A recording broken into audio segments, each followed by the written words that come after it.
WSOM Richmond. Sound of music. I said the sound of music. I said the sound of music. The sound of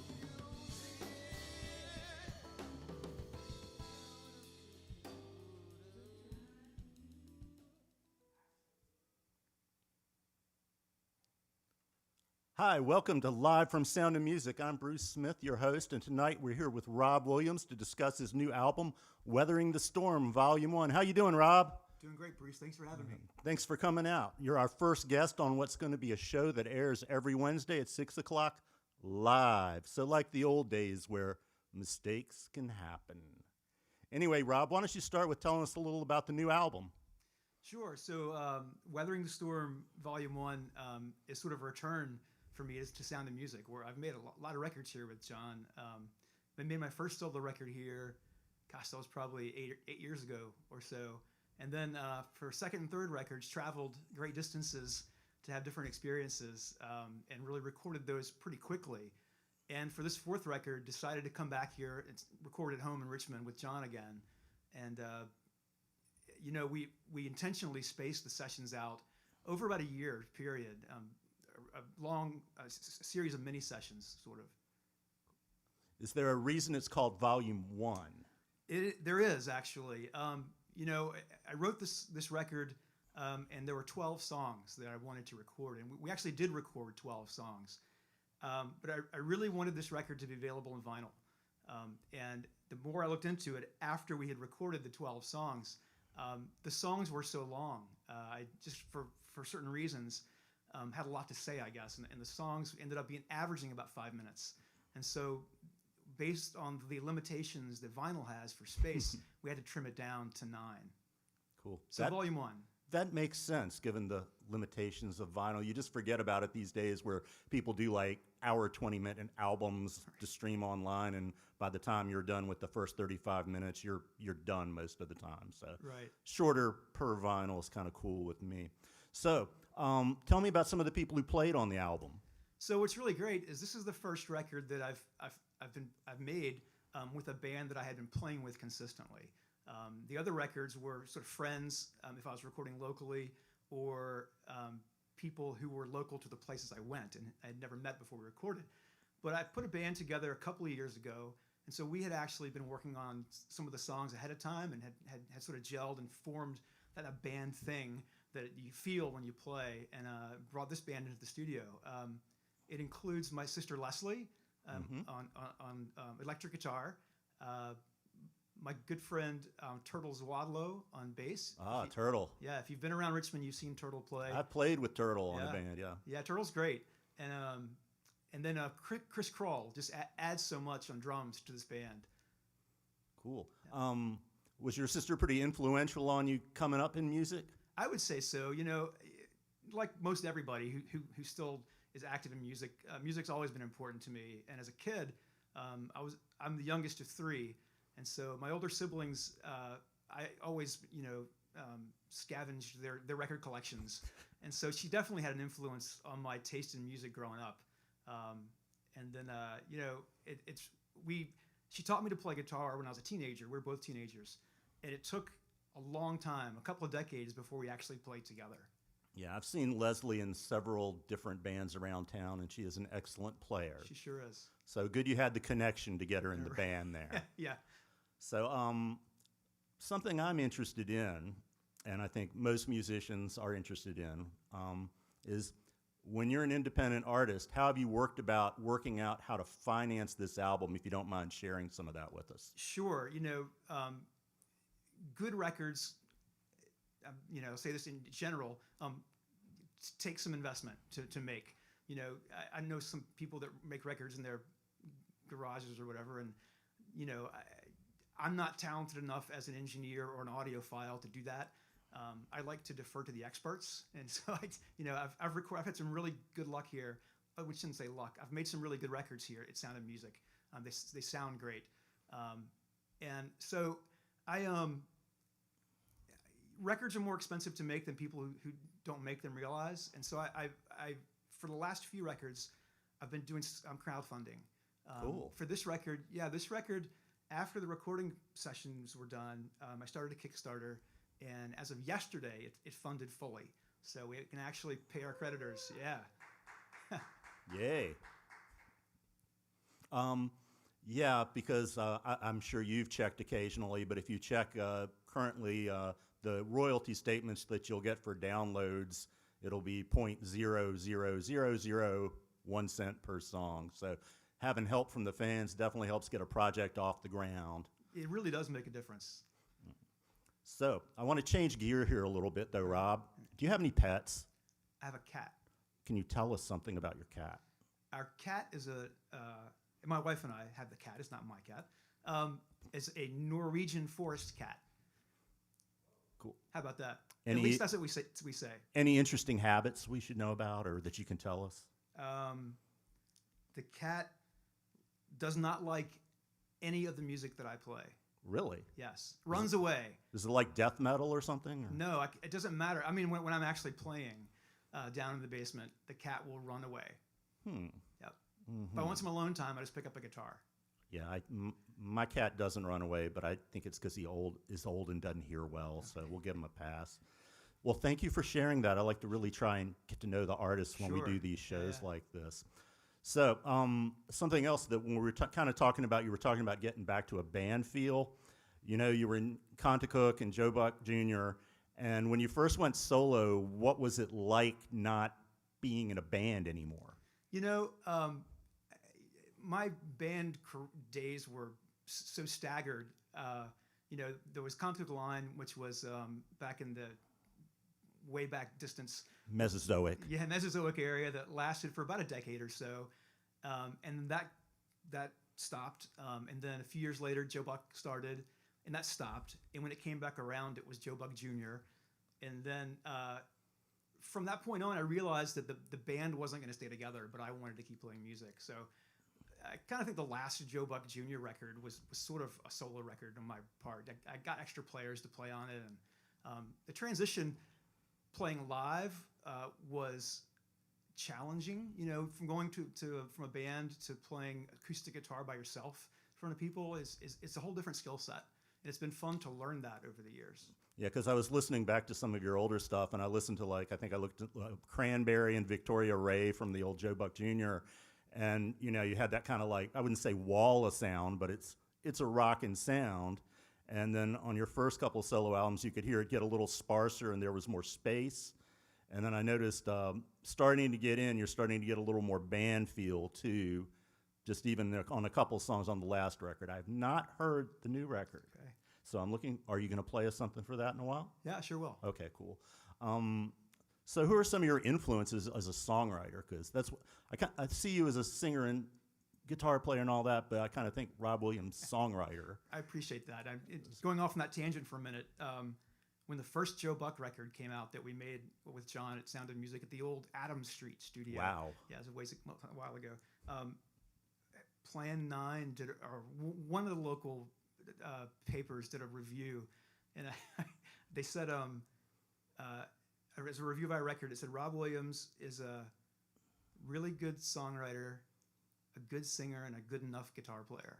Oh, I was like, yeah, that could be my epitaph. I'll take that. I think most people would take that. Yeah, that's good. So now I've forgotten the question. I'm Influences. sorry. Influences. Yeah. How do we go there? So you know, early on, I was a big. When I say early on, like high school and just beyond that, big early REM transitioning to Replacements fan. Okay. Just loved what Paul Westerberg was writing, sort of that sort of beautiful loser type of feel. You know, like everything I do is wrong, but here I am. I love that feel of a song. I would say somewhere a decade or so ago, I really got hooked on Rhett Miller as a songwriter, and really more recently Josh Ritter and Craig Finn. I love the stories that Craig Finn tells in his songs. I think the last two really have been a strong influence on me lyrically. While we're on the songwriting subject, how do you get started? Is there one way, different ways to get that kernel of a song going? Man, I wish there was, because I would do it more often. I wish I knew what that was. And I've researched this a bit from other songwriters that I admire. How would they do? And none of those things work for me. You know, for me, it used to always start with the guitar, strumming a chord pattern and humming some nonsense words, and then coming up with a song. That was sort of the Joe Buck way of doing it. More recently, I've been able to sit down with a notebook and write lyrics with no words to it, which I can't do that all the time, but as I've grown as a songwriter, lyrics have become much more important to me, and so I put a lot more time and thought into them than I used to. Like, I was thinking, like, I think it's one album ago, you had that song Butte, Montana, 1885. How did that get started? That seems like kind of a historical song. Yeah, so in my previous professional career, I was a high school history teacher. I taught American history, and so that gave me access to, it got me exposed to some good resources online, and one of them was the Library of Congress, and they have a section of their online resources that is dedicated to historic American newspapers. They put them online, and I just was browsing one day, don't ask me why, and I came across this story about this new town of Butte, Montana, and how it was rich in, it was a rich mining town. They call it the richest hill on earth. And then to encourage people to move there, the newspaper article talked about all the people that had died the year before without an explanation. And I thought that was a really strange thing to say, how safe this town was, because look, only these people have died that we can't account for. And I just really took notes on that article and wrote it down, and that's how the song came about. That's really interesting. Yeah. Any other songs you think about that have been inspired that sort of way by reading or that you've done? You know, on a previous album, there's a song called Henry and Maria that was inspired from a bench at Maymont Park. Had a plaque on it that said, that's cool. I'm going to get this wrong, but it said something like, in this place in 1929, Henry proposed to Maria. And that just screamed song to me. And so, yeah, those kind of things can be ideas for songs. Now, I remember, gosh, I'm gonna be bad here and forget the exact title, but on the first track of your last album, it was like Old North State. That's right. That seemed like kind of a personal song. Why don't you tell us a little bit about that? Yeah. So my everyone in my family is from North Carolina. I mean, on both sides, as far back as anyone can tell. You know, they're from northeastern North Carolina. Most of them are still there, and so it's sort of an ode to my parents. Really, just talking about how the whole family is North Carolinian, and how that's still sort of in my DNA, even though I'm not there very often, and actually a Virginian. Yeah, that's how that came about. Cool. Yeah, when I was listening to that song, it kind of put me in that mood, or the mood of like some Lucinda Williams stuff, Car Wheels, where she's with her family, Right. driving around Mississippi or something like that. Yeah. So now it's time for word association, Rob. Oh, Lord. So first thing, because I forgot my Rorschach tests. Okay. I printed them out, left them at home. It's very, very me to do that, but so I had to come up with something quick. So I just quick one-word association. First thing that comes to your mind: Fender. Guitar. That's the obvious I know. one. Textbook. Bad. Joe Buck Jr. I've already used bad, right? No, that didn't work. Fun. Okay. Yeah, it was fun. Fun times. Classroom. Management. I'm going to come back to that, by the Okay. way. South Side. Only because I was passed by it the other day, Speedway. Yeah. So you had that little sly look when you said classroom. Could you expand about why you said management there? Sure. Part of what I do in my other life is to observe teachers in their classrooms. And one of the things that, especially with new teachers, they struggle with is classroom management. How to keep control of a class while the learning is continuing. Yes, I'm just going to tell a story on myself because I taught a couple years of high school, and like the second day there, the first thing in the morning, a kid broke a liquor bottle on the floor and then cut himself. So that was interesting, managing that situation watching the other kids while making sure he didn't cut himself, and then contacting the principal all at the same time. You needed 8 arms. All at the same time while kids were learning. And teachers are heroes Yes, on any absolutely. level. Absolutely. So something else I wanted to talk about was, let's go back. Well, you can go anywhere Okay. in your long and fabulous career. What would be your craziest rock and roll moment? Wow. So a number of years ago, I decided I would do the musician thing and go on a tour. And I was traveled alone. It was one of the perks of plenty being solo is not paying for a band to go with you. So me and my Toyota Camry drove up the East Coast, and I was playing a show in Burlington, Vermont. And I showed up. I was pretty well disciplined on how to do this, even the first time out. Showed up, a few hours early. I go in, I meet the person, the contact person, get something to eat, tune up, get ready to play. Well, I walked into this place. I can't think of the name of it. Downtown Burlington, and I looked at the address.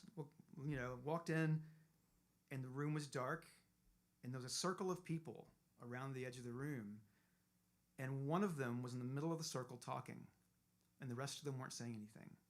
And I just opened the door and let daylight into this place. And I stood there with my guitar and my gig bag and chords and things, and just looked around. Everybody turned and looked at me. I looked at the address again, and then I put my stuff down and stood in the back. And that person who was talking stepped back into the circle, and another one stepped out and started talking. And I couldn't really tell what they were talking about because the names they were using there weren't names that I was accustomed to. And after about 10 minutes, it ended, and I went up to the person who looked like they were in charge and said, "Yeah, I'm Rob. I'm playing tonight at whatever 8 o'clock or whatever my time slot was." And he said, "Oh, nice to meet you," and walked away. And what I found out was it was a wake. Oh, goodness. I interrupted a wake. I followed a wake on my show. So the crowd socialized for a little while I set up and tuned and sound checked for this wake crowd. And then, I played, and most of them sort of drifted out to the other room. Rob, I'm going to take a minute to recover here because you've wrong-footed me, because I was really expecting something about women, booze, fast cars, being late to... No, I get you interrupted a wake. That was the night before. Oh, okay. So, let me think. Who's the biggest jerk in Richmond music? Wow. I don't know many people in Richmond music, so I'm going to say me. Quick out. I really don't know that many people in Richmond music. Yeah. Well, while we're on that same subject, though, kind of tangentially, what was your worst gig ever, solo, band, or whatever? My worst gig ever. So that's hard to say, but no, it's not hard to say. Way back in the Contra-Cook Line days, when we were, we'll say underage for playing in bars, we got an invite to open for Camper Van Beethoven. Maybe Nice. You guys have heard of them. And down in Chapel Hill. And so we packed up the van and drove down there. We got to the place, we sound checked. It was early on in our band days, and we were really terrible. And we played to a packed house. I mean, it was sold out. Camper Van Beethoven was in their height. And we're on the stage. It was the Cat's Cradle in one of its iterations down there. And we played, and we were so forgettable. There was silence after every song that we played.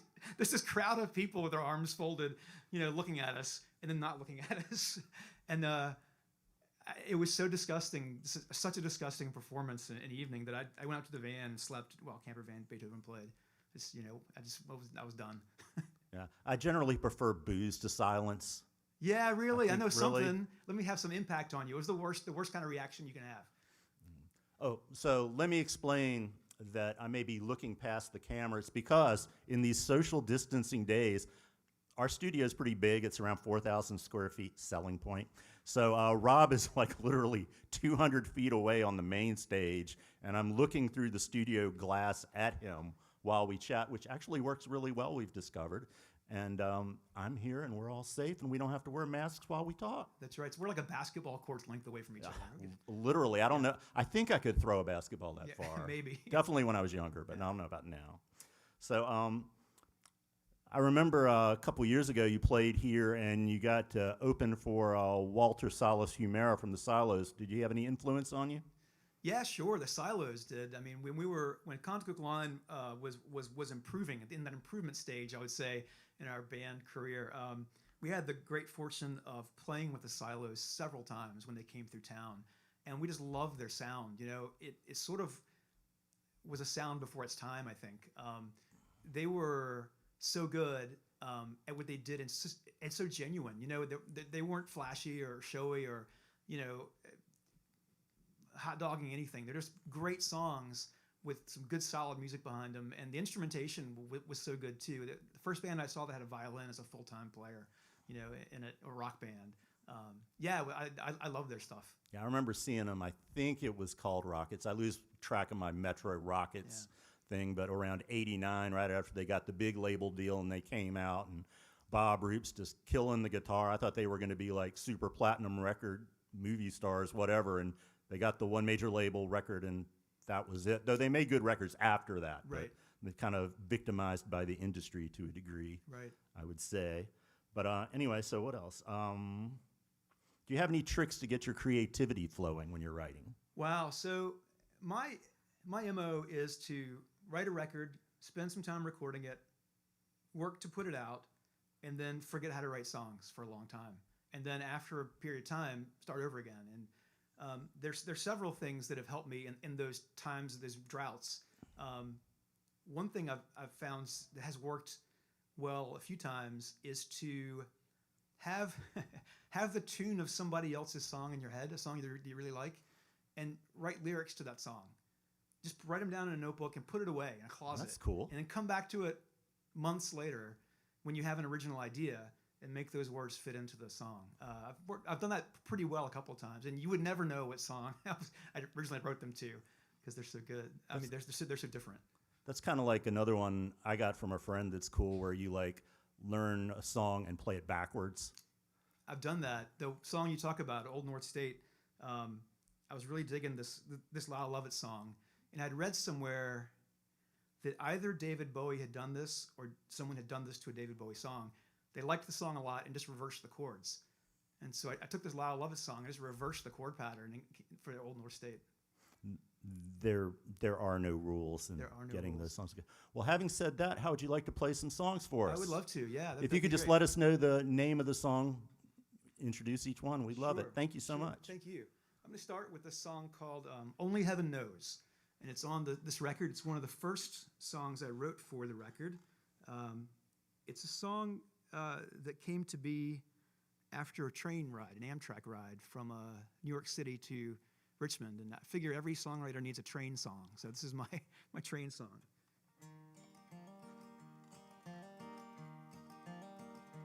There was talk and there was silence. And there was music all around.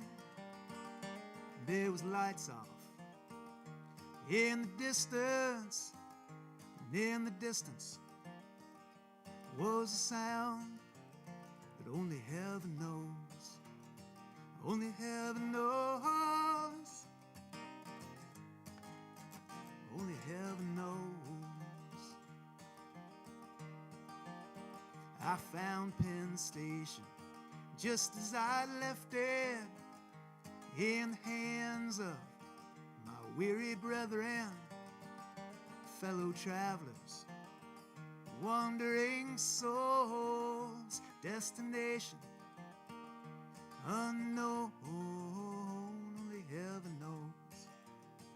Only heaven knows. Only heaven knows.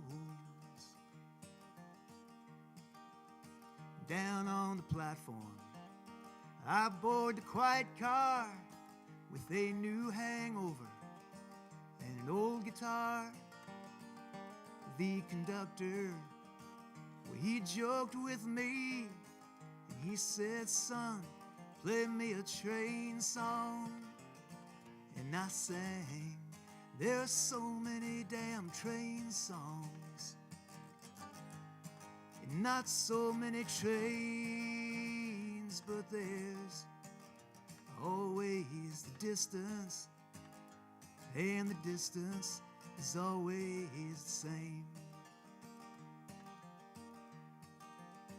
Well, he just smiled and walked away like he knew what I said, with some ancient words of wisdom from some ancient wise man. But I swear to God, it just rolled off the top of my head. And if it means anything at all, only heaven knows. Only heaven knows. Only heaven knows.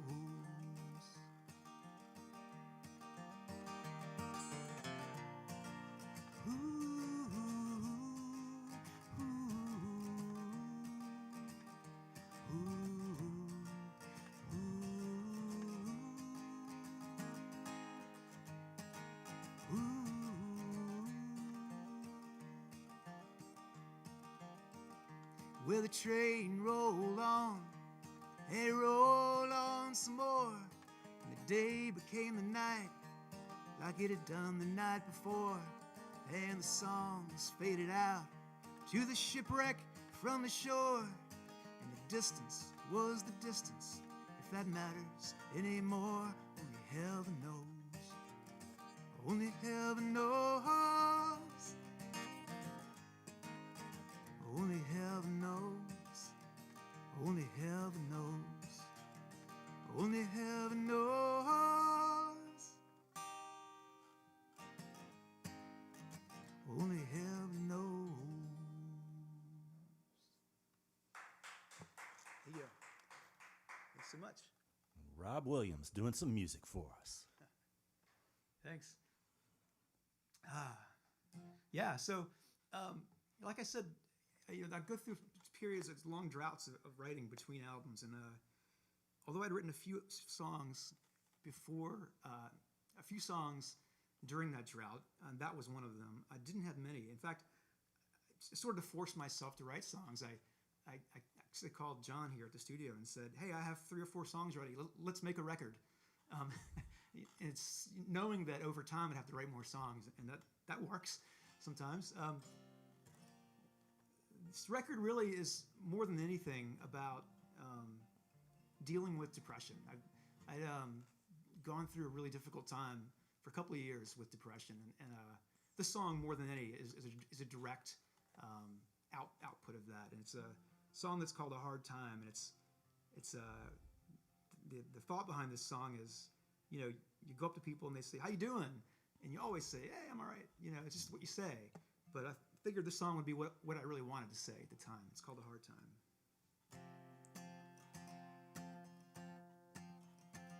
Overall, I'm doing well, better than I used to be. I guess only time will tell if this spell cast over me will begin to fade away, disappear entirely, or find me easy prey and devour me.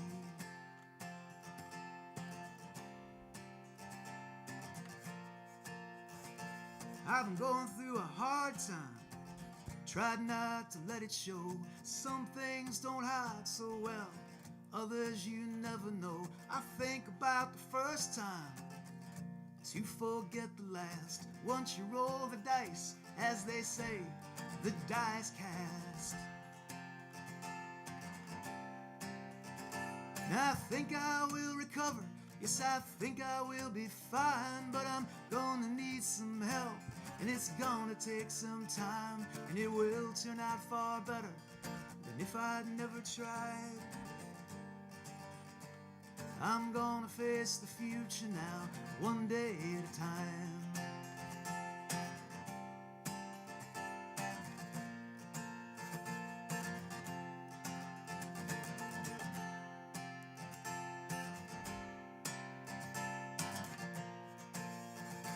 And I thought the sky was falling, fell walls closing in. I could hear the reaper calling Almost let him in, but the door would not open. Could not find a way, so the sand kept for me flowing, at least for another day.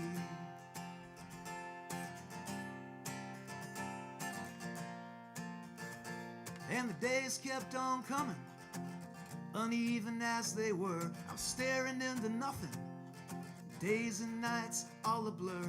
I caught a glimpse of making plans, decided then and there to take hold of a helping hand, release me from this devil's snare. And I think I will recover, yes, I think I will be fine, but I'm gonna need some help, and it's gonna take some time, and it will turn out far better than if I'd never tried. I'm gonna face the future now, one day at a time.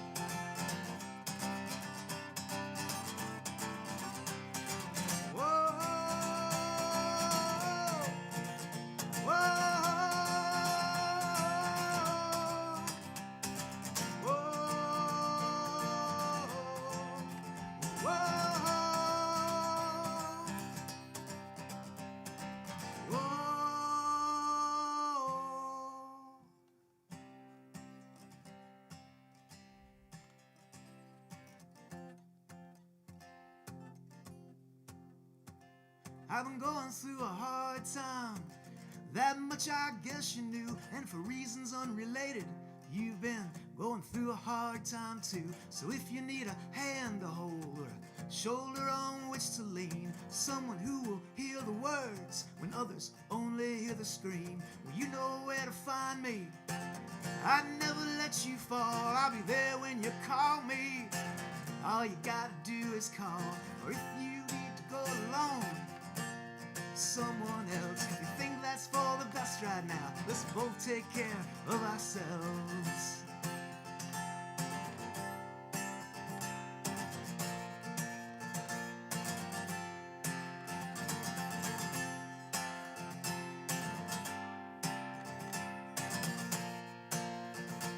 I've been going through a hard time, tried not to let it show. Woo. Nice. Thanks, you guys. Thanks, Rob. We're here with Rob Williams. He's doing from a few songs from his new album that's coming out, I believe, in August, Rob, Weathering the Storm, Volume 1? August 28th. August 28th. August 28th, yeah. 2020. There you go. That's it. All right. It's a good day for records to come out. My friend Karen Jonas is releasing a record the same day. So Oh, excellent. there you go. All right, this is a song. It sort of speaks for itself, I think. You know, it's the first song on the record, and it's called "Nameless." Don't walk in a straight line, just take my sweet time. Getting lost on the back roads, it don't matter where they go. I'm getting off the highways, don't seem to go sideways. And you know nowadays that's the only way folks go.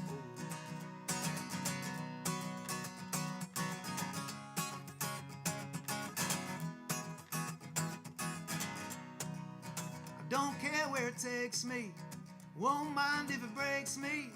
My days in the rat race left me with a bad taste, so I put in my notice, no one even noticed. And I said, fuck it, and walked away. And if you wonder what became of me, I'm nothing but happy. Don't wanna be famous, I'm content being nameless.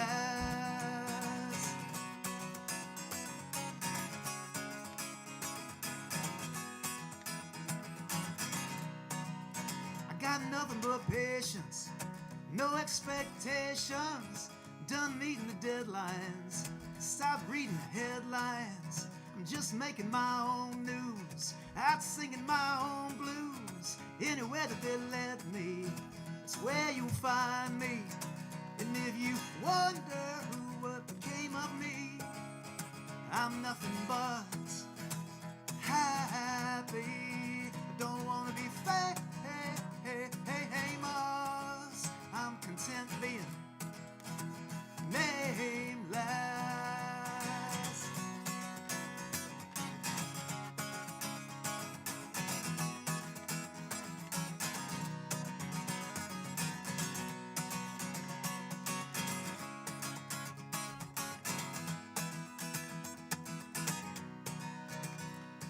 As miles and miles and miles unfold, you can always do what you've always been told. But with miles and miles, miles behind me, try as I might, but don't walk in a straight line. Just take my sweet time, getting lost on the back roads. It don't matter where they go.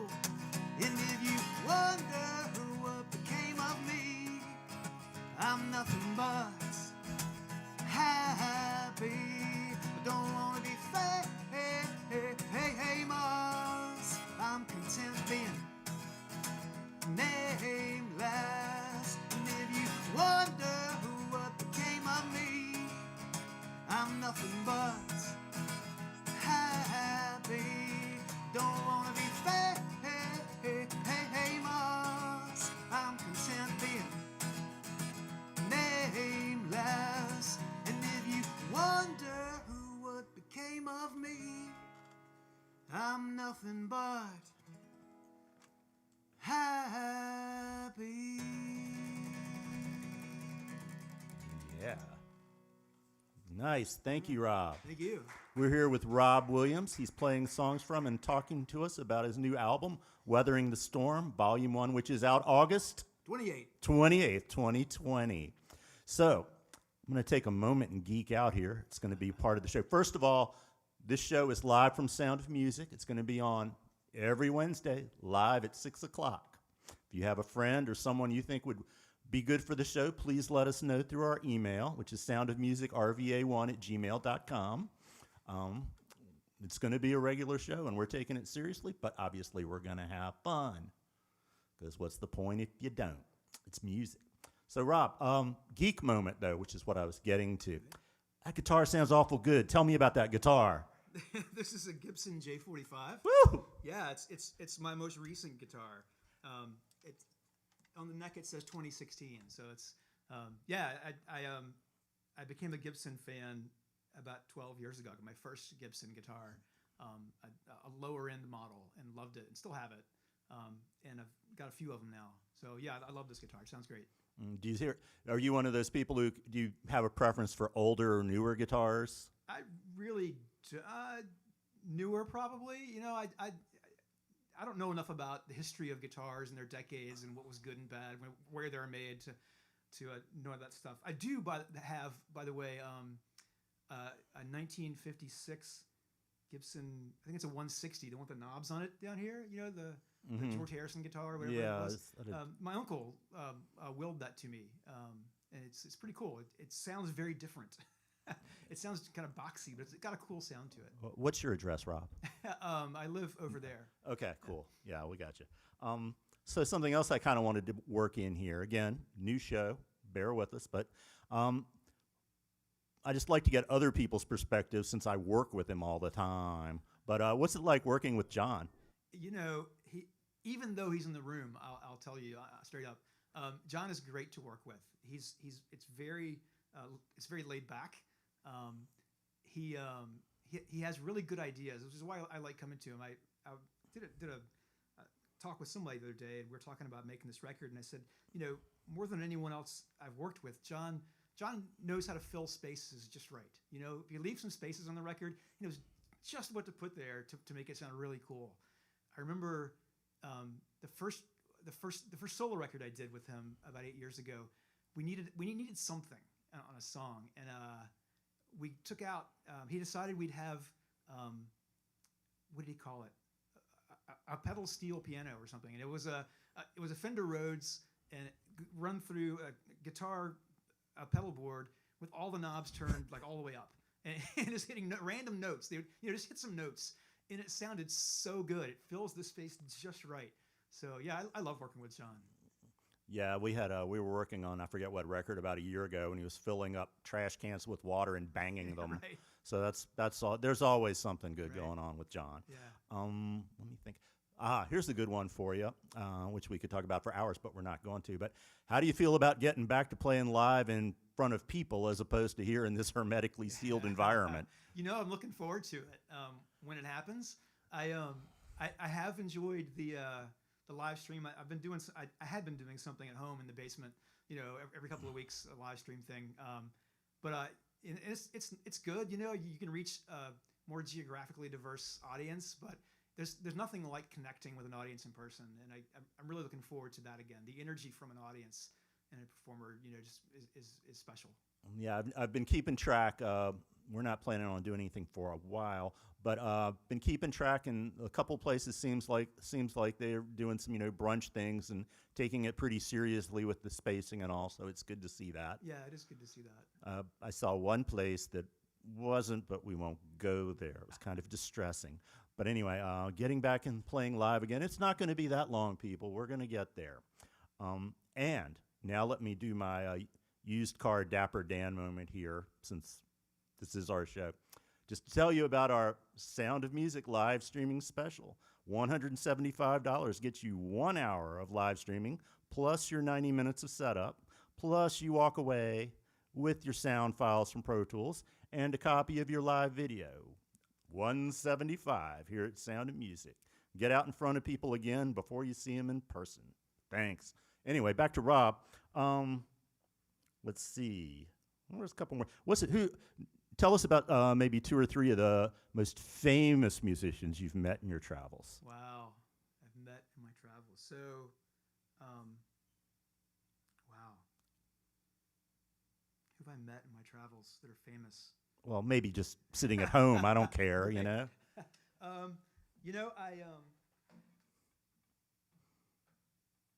met Paul Westerberg once. Ooh, that could go either way, man. Yeah, I know. Actually, I met Tommy Stenson. It wasn't Paul Westerberg.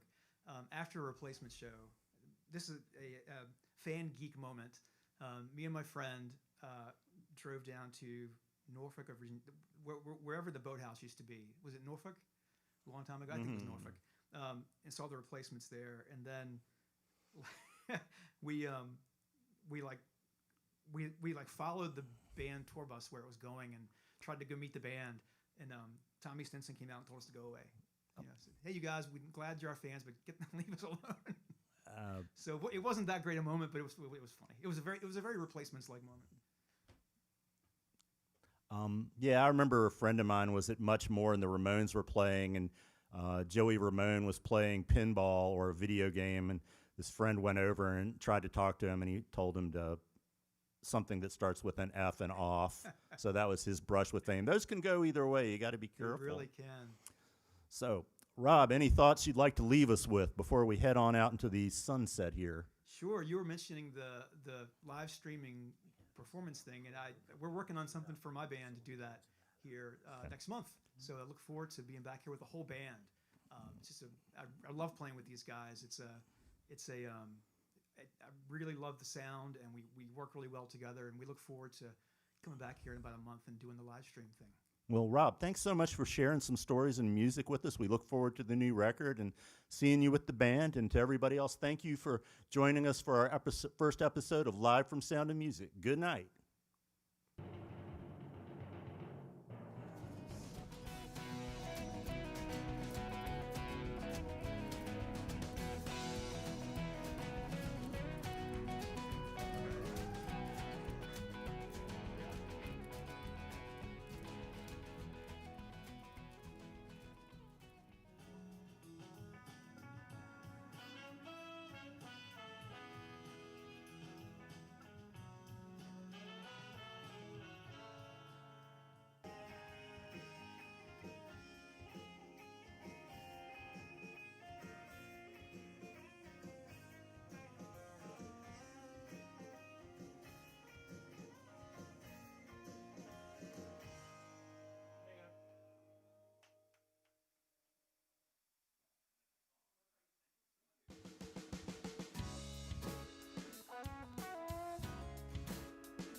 You said it's okay if you don't wanna stay here through the night.